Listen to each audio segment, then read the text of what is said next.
Welcome your hosts, Caddy Frank and Erin Fitzgerald, as they lead discussions about substance use disorder and the journey to recovery. You're listening to Redefining Recovery, a recovery revolution.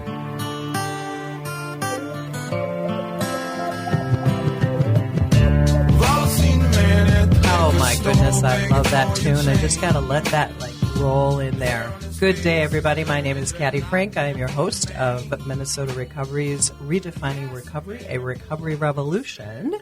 Yay. And you are across the table from me. That's right. I'm Erin Fitzgerald, and I'm happy to be here. Whoop, whoop. Whoop, whoop. Quick special thanks to our generous funders, including the Patrick and Amy Butler Family Foundation, Otto Bremer Trust, the Sauer Family Foundation, the Hardenberg Foundation, alongside many other foundation, corporate, and individual contributors for making this podcast series possible. We must thank those people who are out there making this possible. Absolutely. So super, super thank you, folks. Yes. And anybody else who'd like to donate, too. But we'll talk about that later. So, Miss Erin, here we are on a really beautiful day. My goodness. Yay. Oh, the sun is out. The things are blooming. It's just fabulous. So what's right with you today, my friend? Aside from the beautiful weather, I am, what's right with me? I just want to reflect on Mother's Day for a hot second.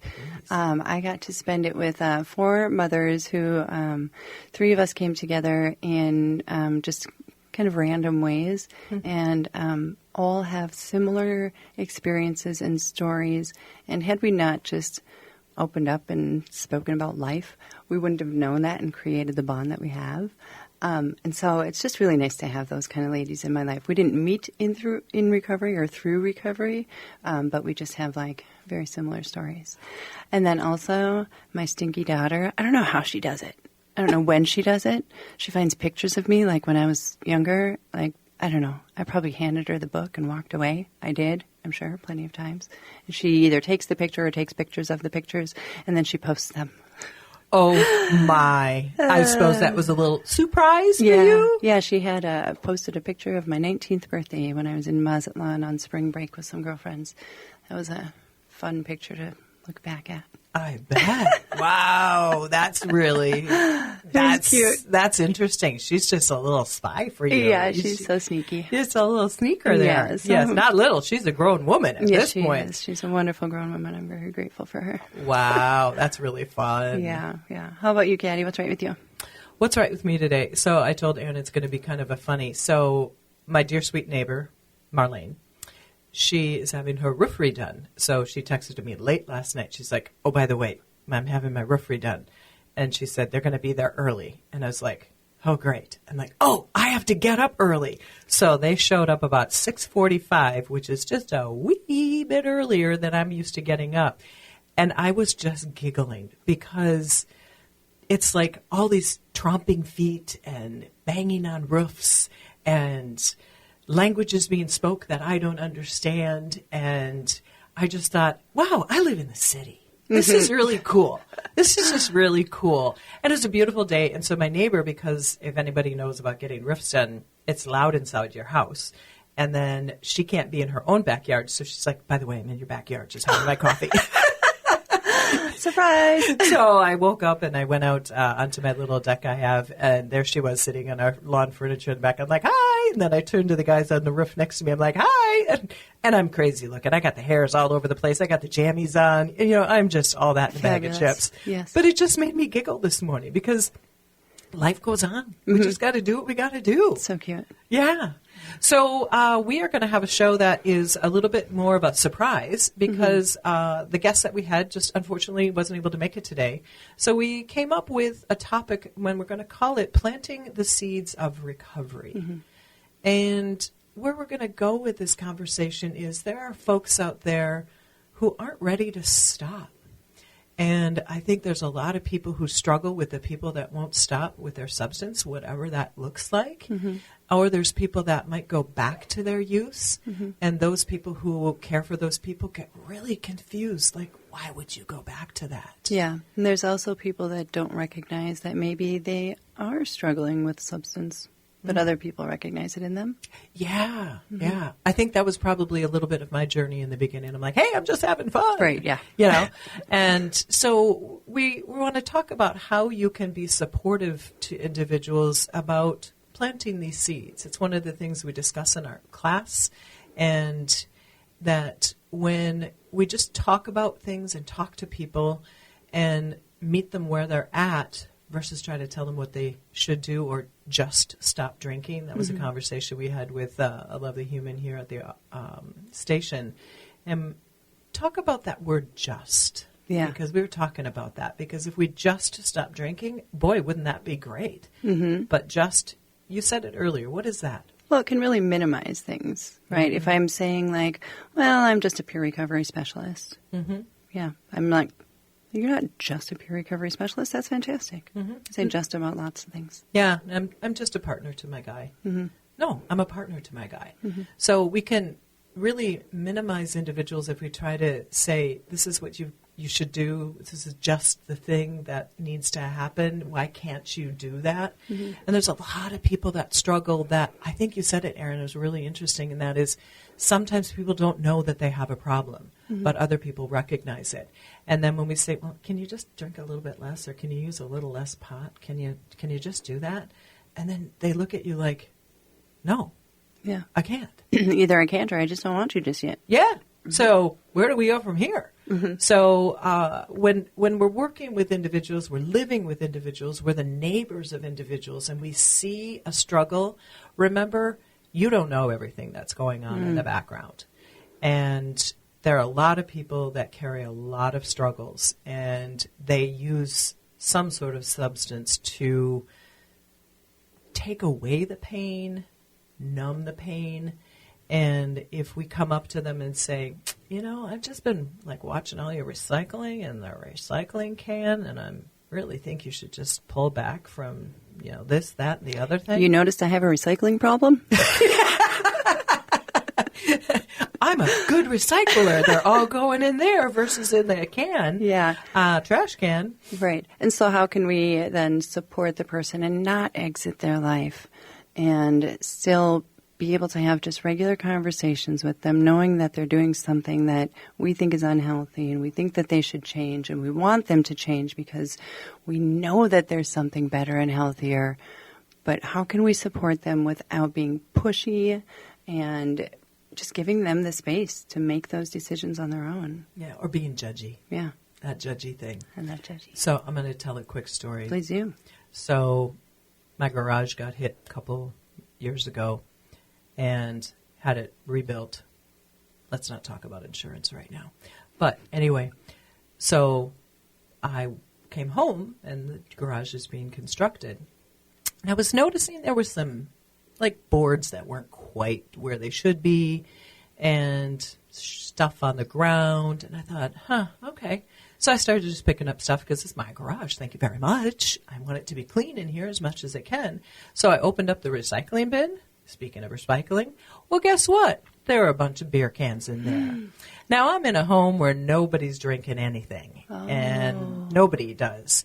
And it was an interesting experience as a person in recovery to recognize that when we have people that are around us struggling potentially or just don't see it as a problem, that was sort of okay for them to be drinking on the job. Well, it wasn't to me. And it certainly wasn't to the builder that I had. And, you know, they contract things out. So, boy, oh boy, did they come and give me a big apology. And they brought in a new contracting team and they fixed the thing.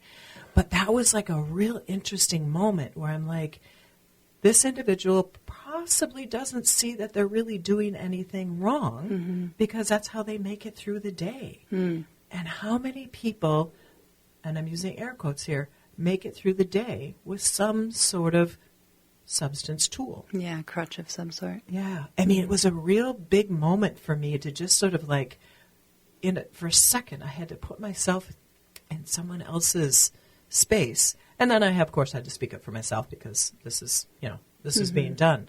So we're going to take a quick break and come back, and we're going to talk about these little seedlings that we put around folks and see what we can do with that.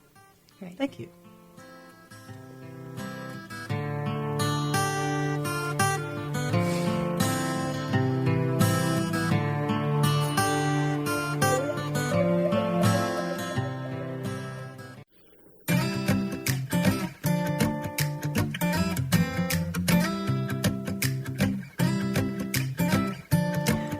Welcome back to Redefining Recovery, Recovery Revolution. I'm Erin, and I've got Caddy across the table from me here. And we are talking about planting seeds of recovery.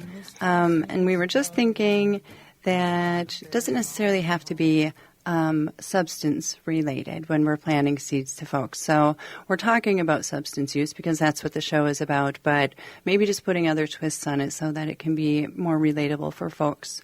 I have a participant that I work with, and she's in recovery from substance use, and she has a significant other who has been struggling with his gambling issues. Mm-hmm. And so she's been very supportive in that, and he's, of course, been supportive in her recovery from substance.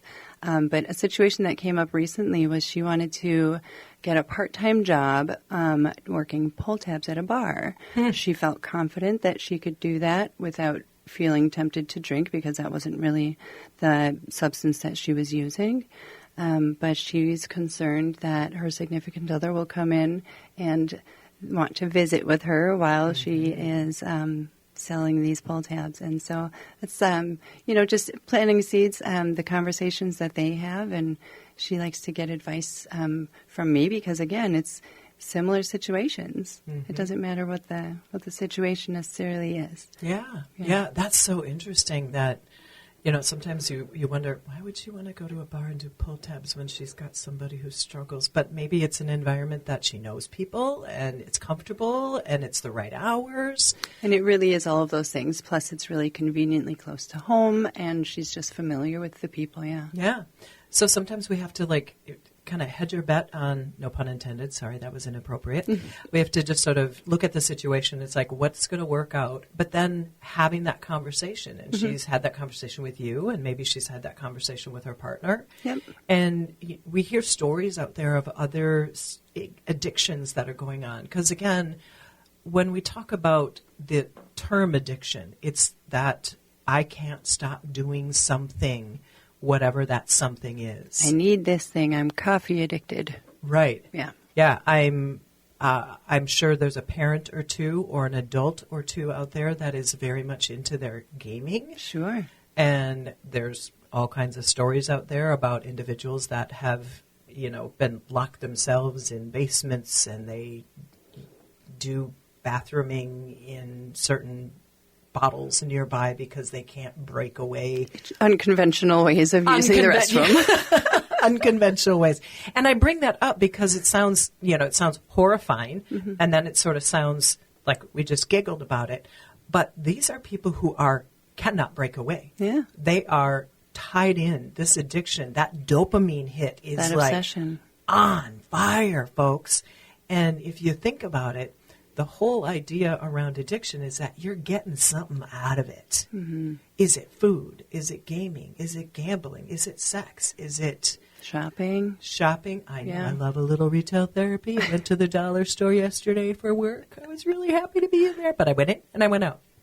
But I know that's one of my vices. Mm-hmm. Having a long retail background, now with all the retail closing, it's a little sad. But there's all these things that bring us pleasure, and sometimes they can overtake us. Right. And so we just have to have conversations about maybe lessening. Mm-hmm. And so, it's similar to like harm reduction, kind of that kind of conversation. But how can we do this in different settings and with different humans that are struggling with different addictions? I guess we'll just continue call to it, yeah, because that's what it is. Yeah. And I think what comes to my mind is that when somebody is doing an action, a thing that you're like kind of twisting your head at, like, why are you doing that? Mm-hmm. It's not why or what's wrong. We've talked about this before. Mm-hmm. It's like, what's going on? What's happened that this is your comfort space? Mm-hmm. And then when we have those conversations, like, I just can't stand work anymore, and so I'm going to come home and I'm going to put on my headphones and I'm going to play some games and I'm going to it makes me able to disappear. But then that's 4, 5, and 6 hours, and maybe the family is not being loved and cared for. You're not eating dinner with people. Mm-hmm. Or somebody is, going up to the mall and they're going out there for many hours at a time. Mm-hmm. So it's like, what do we do, Erin? What is that? How do we say, hey, I'm a little concerned? Well, just like that, you can. Hey. Use your actual words and say, hey, friend, I'm concerned about you. What's going on here? Because a lot of times we do things that are, we think, less dangerous, like playing on my phone or scrolling through Facebook for hours and hours because I'm bored. Yeah. And maybe I just need more connections in my life. So ask me what's going on in my life. Yeah. I know that you like scrolling. Oh. Mm-hmm. Yeah, love scrolling. Yeah. Love scrolling. Watch those little kitty cat videos and all kinds of stuff. Oh, yeah. Yeah. And then lately, you know what I'm into? Okay, I'm not going to go back. I'm going to just fess up. I love watching lawn care videos. I don't know why. Overgrown lawns, and then people just are cleaning them up. For some reason, I figure if I was 20 years younger and I could go out and do that, I'd be doing that. You mean just make them look beautiful Just make again? them look beautiful again. Just cut down all the weeds. Anyway, we segued a little bit into Squirrel. Caddies. Yeah, squirrel. Yeah, into Caddies. But so somebody is sitting on their sofa or somebody's sitting in their backyard and they are just disconnecting from life. How do we get them reconnected? It's like, hey, I miss you. Hey, we used to go out to dinner, and I'm really missing that time together. So we can approach these things with people, not with, why are you doing that, but with, wow, I kind of miss our time together. Yeah. I love connection. Yeah. Yeah, and reconnecting, honestly, is one of my favorite things. That reminds me that I recently reconnected with somebody. Tell me more. Oh, it's just somebody from my past that I really, for many years, like, I don't know, 20-some years, have really wanted to just basically say thank you to for giving me something that I didn't realize was so important to me for many years. And in the last 5 years has just been more significant since my recovery has gotten stronger. And so reconnecting can be really, what's the word? I was just going to say accelerating. I like exhilarating. Yeah. Yeah, it can be exhilarating. Well, and if we think about what we know happened during COVID, we know that drinking went pretty much through the roof. We know that the use of substances has had an expansion, and we're living the results of what's happened back in the 90s, and here we are in the 2000s and 2020s now, so we're living in this. But we have to remember, COVID really changed how we were communicating, or actually not. Yes, and people are still isolating, some people. Struggling. Yeah, coming back to life from that that seclusion from everybody. Yeah, and that seclusion is where sometimes our temptations come in. And I know that's what happened to me. I would, believe it or not, I would seclude myself in a bar because I would go to a bar by myself. Right. And I could be me there. I didn't have to try to explain my actions to anybody, except for maybe an occasional bartender who wanted to cut me off. But we can isolate in very unique ways. Absolutely. And what we need to do is remember that if somebody has pulled away from you, we need to remember that we need to invite ourselves back in. It's okay, yeah, and it feels like uncomfortable kind of, right? And so getting vulnerable on both sides, being like, hey man, I miss you.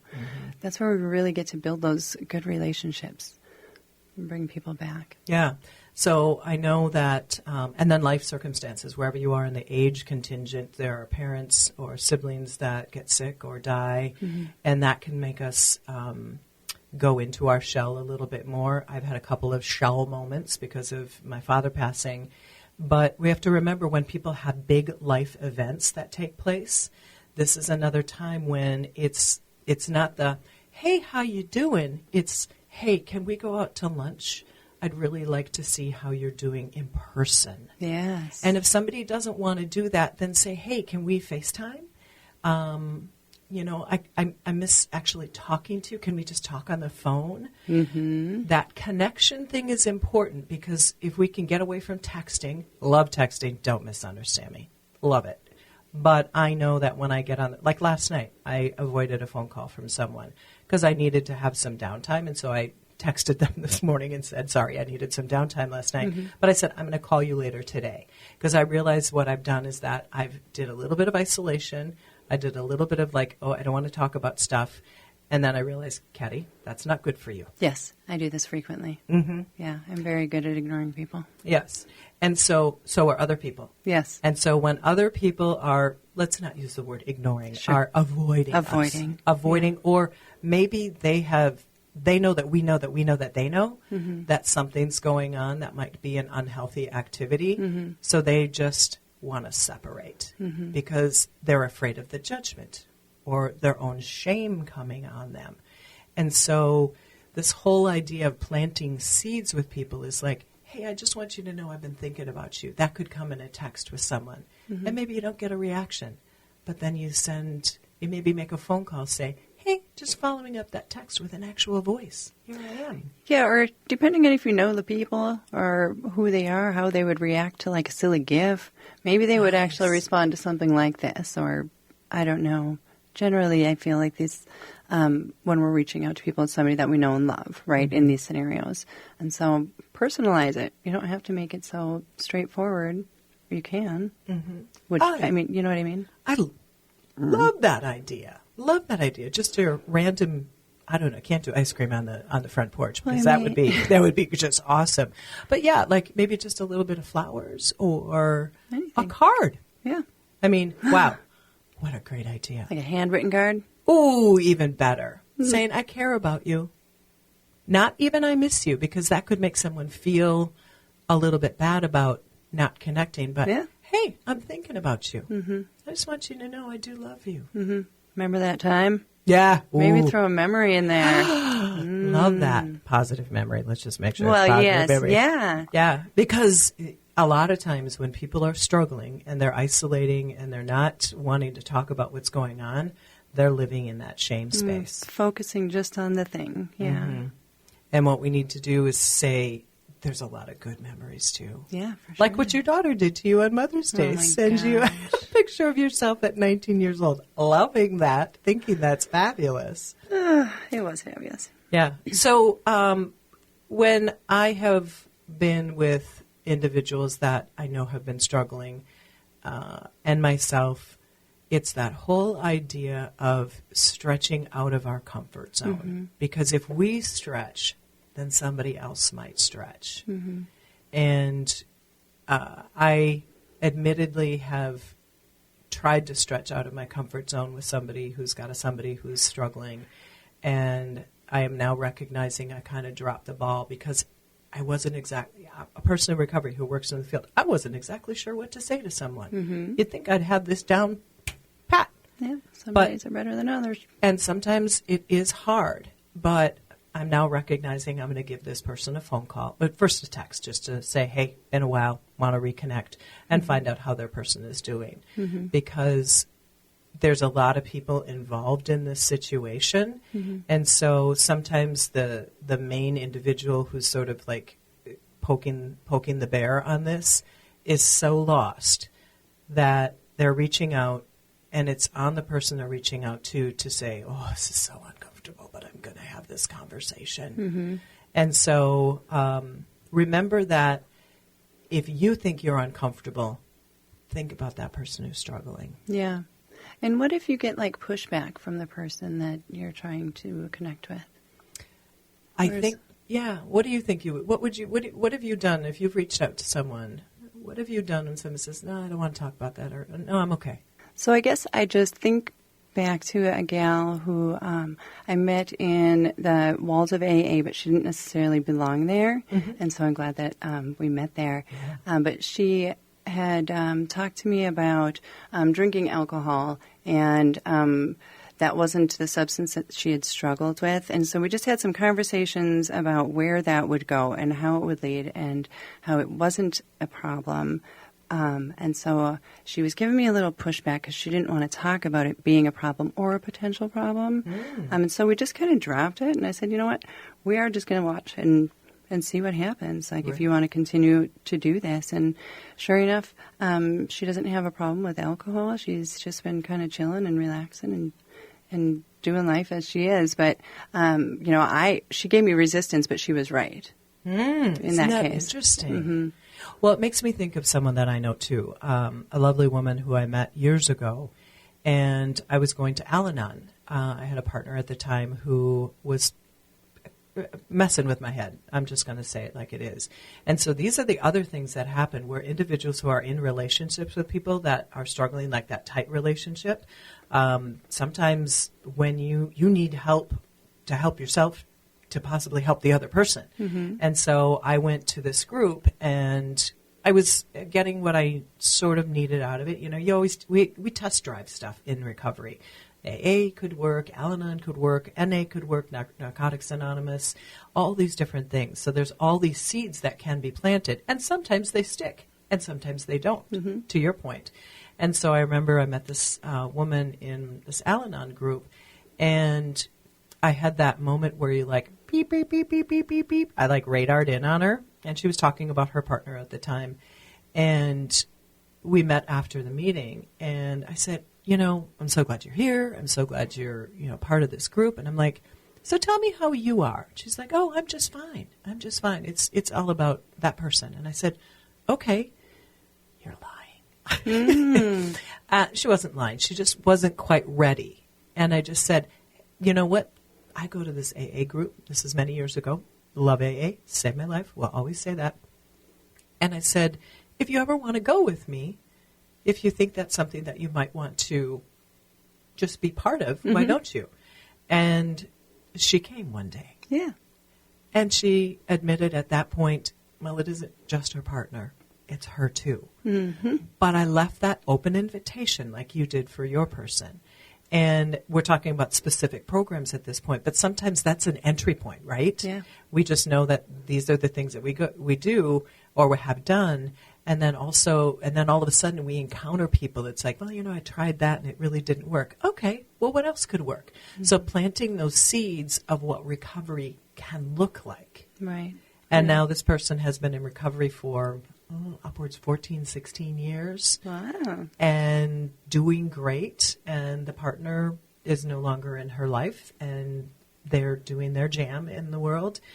But it's all about having those initial conversations and kind of tapping into somebody, but not tapping into the problem, tapping into the love. Into the human. Yeah, because when you tap into, like, the problem, if you will, that just becomes really annoying, and it builds shame, and it builds guilt and walls. That's when we start isolating, is when people are focusing on what we're doing that they don't like. Yeah, so what they don't like. Yeah, exactly. We're finding great comfort in it. Right. Oh, yeah. This is what I need. This is my medicine. Right. Yeah. Right. But somebody else doesn't like it because it may be affecting their life. So you know what we've got to do is got to look at the whole situation. And that's where that whole idea of like, hey, I'm missing you at the dinner table. You know, where can we get back to doing that? No, work is too stressful. I'm going to sit downstairs. Okay. How about if I sit with you? Yeah. Wow. An idea. You put yourself into slightly their world to see what their world looks like.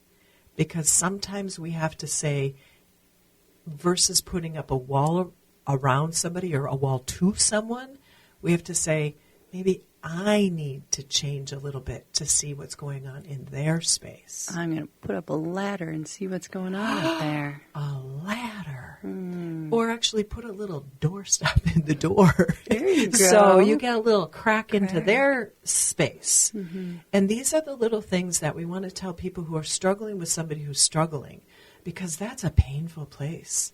Because then you begin to think, what am I doing wrong? Why can't I help them? Why can't I fix them? I fix everyone. Yeah. And then, you know, particularly if you're a person who is a good fixer. I mean, my guy just asked me this past weekend. He's like, Caddy, why are you fixing everybody? I'm like, because that's the only thing I know how to do. So good at it. Look at me. I know. I'm a survivor. And so when somebody is that person, you feel like you have maybe the right. You have the tools to try to fix somebody else. And Erin, what do we say in the class? What? I don't know which one you're talking about. We can't fix nobody. I got no right to fix anybody. Oh, yeah, for sure. Ixnay on the fixe. I used to say that. I hadn't heard that one before. I know. That's something I forgot to say. And of course, we always relate back to our training at Minnesota Recovery Connection doing peer-to-peer services, because that's why we're sitting in front of these microphones talking to you, because that's what we do. We help people. So, but I say to people very early on when I'm giving them hope in terms of their recovery and how their recovery can help somebody else, that is, you don't have the right to fix anybody. And that is a message I'd like to be very clear to anybody who's listening to this. You don't got no right. Absolutely. And if you want to go and approach folks and let them know how whatever they're doing is affecting you. I think that that's a wonderful idea, but do it in a way that's loving and caring and compassionate. Not like, you're affecting me and this is ruining my life, but how is it actually affecting you? You're missing time with this person, and who knows what other situations. Yeah. No, and I mean, you might not be feeling the love from someone. You might not be getting the emotional and or economical support from someone. You might not be having that intimacy with someone. You might be seeing that your children or the family members are not getting, they're coming to you saying, what's wrong with this person? You know, you live in the same house. Can't you just make this right? And you know what? No, you can't necessarily. But you could say to that person who's asking you, what's wrong with this person? Why don't you reach out to that person? There you go. I mean, it's all about connections. You know, you think about our name, Minnesota Recovery Connection. It's all about connections. And if we can begin to help somebody see that we love them and that you want them to be okay, but right now I'm not feeling like you're okay, but you tell me. You know, that's the space. We want to walk into that space with care, love, respect, no shame, no judgment, all those different components. Yep, I'm worried about you and your well-being, not worried about this thing that you're doing. Yeah, and your well-being. Change the focus. Yeah, you know, maybe somebody's not eating, they're drinking more than they should, they're using some sort of other chemical, so their body might be breaking down. They're not able to drive a car because you're worried about intoxication. But if you bring that up, they're like, no, I'm fine. Don't talk to me about that. It's like, okay, but I am worried about you getting in the car because I know that you've had X amount of this, whatever that is. Yeah, and trying not to allow that person to get defensive, like not coming across as scolding and telling, but just coming across as concerned. Yeah, and I think what comes to my mind is maybe somebody's had a traumatic experience. We talked a lot about trauma last week, and somebody's had a lot of trauma around somebody saying, hey, you're not supposed to be doing that, or that's bad. You know, you did that in the past. I mean, if this is resonating with anybody, think about if somebody came from a traumatic past and you as a partner or friend and you come at them with those kind of harshness words, all you're doing is spinning somebody back down. So it's like, hey, I'm coming at you with some care and some love and some ideas on how can we reconnect, because I miss us. Yeah, for sure. And when something does, in the beginning you talked about like when you're supporting somebody who's just had a traumatic thing happening to them, realizing and understanding that trauma happens and we don't know when it's going to affect us. So continuing to reach out, not necessarily about that specific thing, but just staying in that person's life if they're important enough to you. Super important, because sometimes we feel like, hey, I've tried 3 times and they don't give a, whatever that is. But that's not the case always. They just don't want to pick up the phone. Because they're living in that space of like, oh man, if I pick up the phone and they can tell that I'm drunk, they're not going to want to talk to me, or I'm high right now, so I'm going to sound like a babbling fool. Or they can tell I'm depressed. Yeah. Different spaces. Yeah. So the important part is to remember that if you love someone, and it doesn't have to be a romantic partner, if you love or if you care deeply for someone, the idea is plant those seeds of, I miss you, I love you, I care for you. You could say, certainly, I'm a little bit concerned about this, so I'm concerned for you. That's incomplete information. I'm concerned because I haven't seen you. I'm concerned because I haven't heard from you. I miss our time walking. I miss our time playing with kittens. Yes. I miss some things. So we're about ready to take another break, but I hope for those of you who have been listening that the whole idea around helping people with substance use disorder is to love and to care, and to remember that if we give that, we give life to people, we give them hope, and that's where we're coming from. So we'll be back in a moment.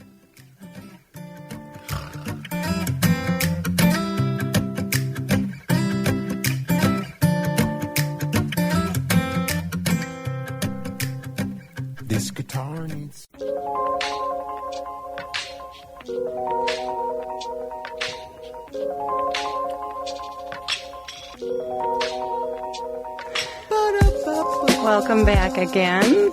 Caddy's jamming to the music as usual. Sunset, they'll be playing at the Walk for Recovery on September 21st at the state capitol from 10 to 3. Be there and be square. Yeah, baby. Just kidding. I suppose that's probably not a phrase we should say, huh? Be there, be square? I'm all over it. I think that's great. Be there. Just be there. That's not a bad one. Never mind. For some reason, it brought like drugs to mind. I don't know. Anyways, coming back, we've been talking about planting the seeds to recovery and how we can support people who aren't necessarily wanting to listen or ready to, quit doing whatever the case is, whether it's substance use disorder or some other action that could be dangerous. And so there could be a time and a space where we do have to set boundaries and disconnect from people if it's unhealthy in our lives as well.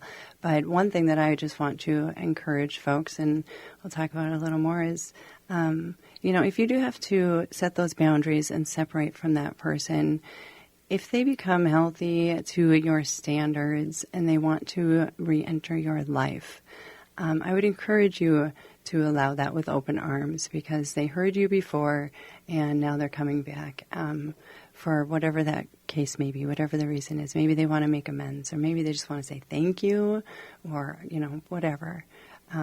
So there's sometimes that we do need to separate, Caddy. Yeah, and I think Erin and I were just discussing that when we came back, and I'm like, that is such an awesome point, because there are times, I know I had a very good friend, who had to separate from me when I was in the absolute throes. And it's not because she didn't love me. It's because she just couldn't take it anymore, because it hurt her so bad. Mm-hmm. And I knew she was out there, and I knew she cared, but she had to protect herself. Mm-hmm. And then all my consequences came into play, and she's like, wow, I love you so much. Look at what you've been able to do. I'm here for you. Mm-hmm. And that love came back. But it was hard in the moment. Mm-hmm. Absolutely. But there's a protection that has to take place for those we love when those we love are hurting us. We have to take that self-care to ourselves. Yeah, absolutely. I have a younger brother who separated from me, and he made it a conscious decision. We had a conversation about it a few years ago, because to me it just looked like nobody cared and people were exiting my life. Mm-hmm. And they were. And we didn't have the conversations. He didn't come to me and say, this is what I see. But he told me that he did try to kind of lift me up and pull me out of my drinking habits without saying the words, I see you struggling and I want you to get better. And so he tried his best. And when he saw that I was just getting worse, he had to make that separation. He was building a family, and I really wasn't a healthy person to be a part of that family.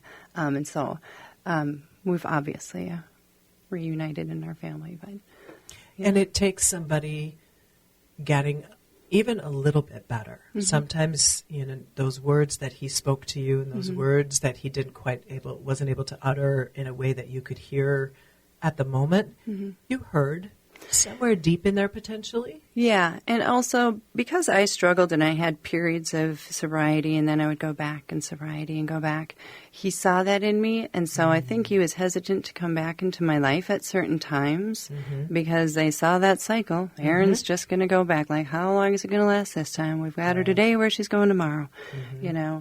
And so now that I've got a really good, solid amount of time, I think people are pretty confident that I'll make it through. And individuals will do that. They will be in their recovery. Mm-hmm. They'll be just moving and grooving and having a good life, and then life happens. And I would hope that if I had another reuse in the future, that I wouldn't get cut off and people wouldn't shame me again. Instead, they would say, whoa, dude, what happened? What was going on? We missed something here. You mm-hmm. missed something. You weren't talking to me. We mm-hmm. got to get this communication connection back up and running. Yeah. So versus avoid that human, mm-hmm. let's find a place where we can walk into that. Say, hey, oh, wow, you had something happen, and I know that. And what happened to you? I'm missing you. I kind of know, I recognize the behavior.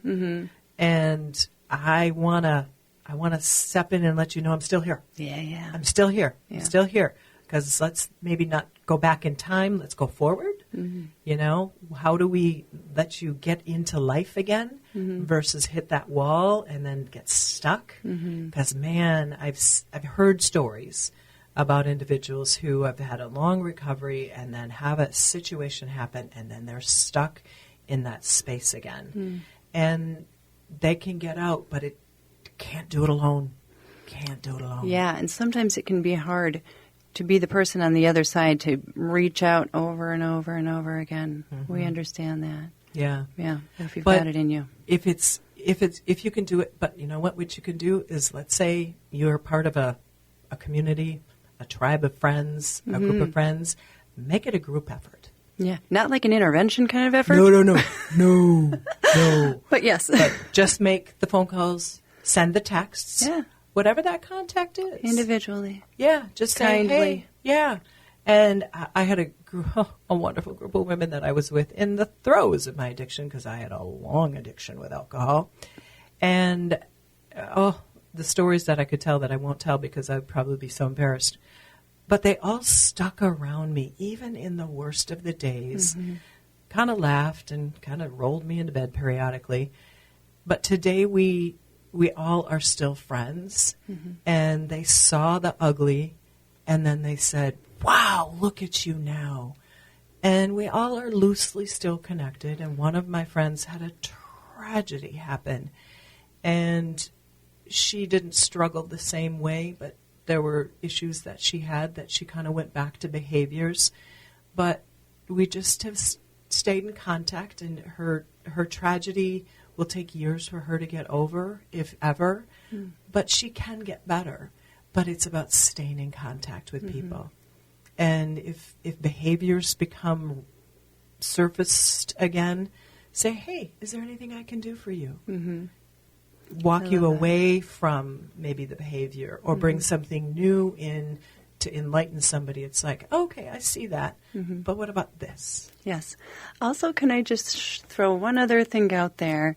I had a girlfriend who also had to exit my life because, while I was making situations dangerous because I was babysitting sometimes. That was a bad idea. And so she had to cut me out of her life, and she saw or heard through the grapevine that Erin had found recovery, and she reached out to me to say, hey, you know, here's the deal, man. I really needed to separate, and I'm glad to see that you're back. If there's space for us to be friends again, great. Just know that I'm really happy. And that was really, really nice. And so we are friends again. But, yeah. Yeah, and Reach out. Reach out, and then people do have to step away, but we can all step back in. Absolutely. We can all step back in. And I'm having like a bunch of stories through my head. There's another individual that I met in my AA group years ago, and they decided to very controlledly go back to using alcohol. And at the time I was like, no, you can't do that. That's bad. There's no such thing. Yeah, you can't. And they're living their best life now. Yeah. And they're just fine. And so I have to remember that I have to adjust my thinking, because sometimes people can use a substance because maybe they were in the throes of something, and yes, they went into that dark place, and yes, that was the only method they knew how to survive. But they can come out of it, and then maybe they go back and use it casually. So remember, if somebody goes back to something, say, hey, this was a problem at one time, and I'm seeing it again. Tell me about this. Yeah. So again, it's all about that communication. And going back to the theme of planting the seeds, the planting the seeds is of recovery, but it's really of love and care and concern. Always. And non-judgment. So we're about ready to wrap up the show, and I just want to thank all of you for listening. And join us in supporting our mission of becoming possibly a monthly or an annual donor to Minnesota Recovery Connection. Hey, you could even volunteer for our organization. Your encouragement helps sustain the efforts that we are doing at Minnesota Recovery Connection. So visit us at minnesotarecovery.org. Hit donate volunteer. You know what? We just want you involved in our community because the Absolutely. larger our community, the more better it is. Yes, and thank you for listening.